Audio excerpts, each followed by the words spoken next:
התגעגעתי אלייך. את יודעת שהתקשרו אליי... רק לך היא שרה באופן אישי. באופן אישי, אני יודע, רבקה יש לה משהו אליי. בטוח. רבקה, את יודעת שהתקשרו אליי מהפייסבוק ושאלו איפה את? למה את לא שרה? כן, התקשרו אליי מהפייסבוק. מתי? אתמול. אתמול? שאלו למה את לא שרה יותר, אוהבים שאת שרה. הכל בסדר, באמת. קשה לי להאמין. כן, כן. תני איזה ברברה. תני איזה... את מכירה משהו של ברברה סטרייסנד אולי? את יודעת ש...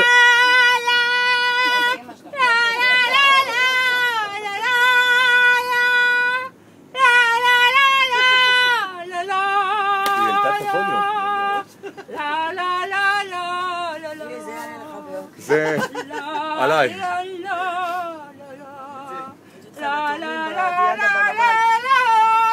כן, האמת.